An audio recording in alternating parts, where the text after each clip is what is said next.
বিজয় মালিয়া একসময় ভারতীয় কর্পোরেট জগতের রাজপুত্র। গুড টাইমসের রাজা নামে পরিচিত এই ব্যক্তি আজ ভারতীয় জনগণের দৃষ্টিতে দেশটির সবচেয়ে বড় প্রতারক।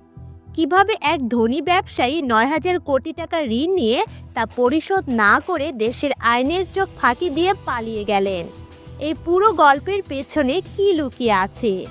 আসুন আজ আমরা বিশ্লেষণ করব বিজয় মালিয়ার উত্থান, পতন এবং পালিয়ে যাওয়ার কাহিনী। বিজয় মালিয়া ১৯৫৫ সালে বেঙ্গালুরুতে এক ধনী পরিবারে জন্মগ্রহণ করেন। তার বাবা ভিতল মালিয়া ছিলেন ইউনাইটেড ব্রুয়ারিজ লিমিটেড (ইউবিএল) এর মালিক, যা মূলত বিয়ার উৎপাদনকারী প্রতিষ্ঠান, যা সবাই কিংফিশার নামে চেনে। ১৯৮৩ সালে মাত্র ২৮ বছর বয়সে বিজয় মালিয়া তার বাবার ব্যবসায় দায়িত্ব নেন। তিনি মাত্র কয়েক বছরের মধ্যে ইউবিএলকে আন্তর্জাতিক পর্যায়ে নিয়ে যান। কিংফিশার বিয়ার শুধু ভারতে নয়, আন্তর্জাতিক বাজারেও বড় নাম হয়ে ওঠে। এরপর তিনি নতুন নতুন খাতে বিনিয়োগ করতে থাকেন, যেমন অ্যাভিয়েশন, ক্রীড়া এবং বিনোদন। ২০০৫ সালে তিনি চালু করেন কিংফিশার এয়ারলাইন্স। বিলাসবহুল পরিষেবার জন্য এটি তৎকালীন সময়ে বিপুল জনপ্রিয় হয়। মালিয়া তার এয়ারলাইন্সকে আকাশের বিলাসবহুল হোটেল বলে দাবি করতেন। কিন্তু বিজয় মালিয়ার এই উচ্চাকাঙ্ক্ষা দ্রুতই তার পতনের কারণ হয়ে দাঁড়ায়। কিংফিশার এয়ারলাইন্স চালানোর জন্য তিনি বিপুল ঋণ নেন। অন্যদিকে আস্তে আস্তে এয়ারলাইন্সটির অবস্থা খারাপ হতে থাকে। অনেক কারণে কিংফিশার এয়ারলাইন্স ধ্বংসের দিকে পতিত হয়।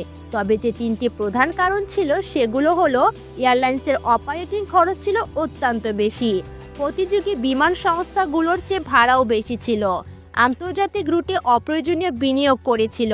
এর ফলে ২০১২ সালের মধ্যে এয়ারলাইন্স দেউলিয়া হয়ে যায়। শেষের দিকে কর্মচারীরা বেতন পর্যন্ত পেত না।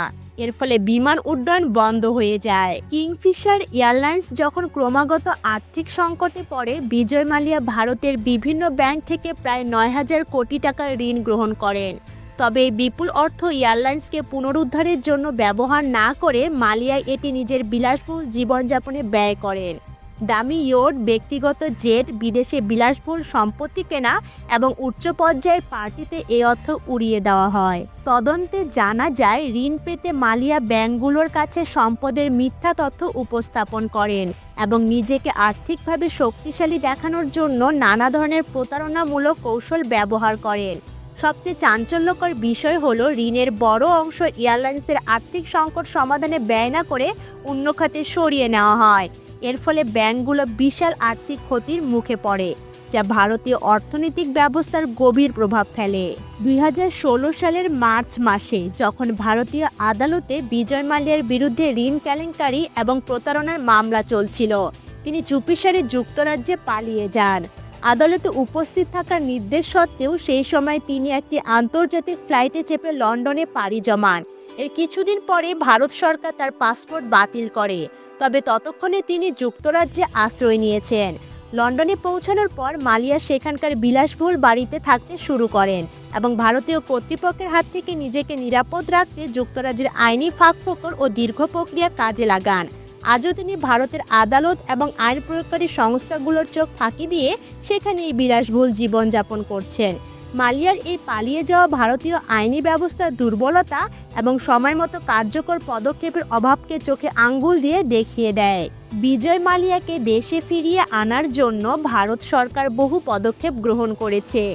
ইন্টারপোলের মাধ্যমে তার বিরুদ্ধে রেড কর্নার নোটিশ জারি করা হয়েছে এবং ভারতের আদালত তার সম্পত্তি বাজেয়াপ্ত করার নির্দেশ দিয়েছে।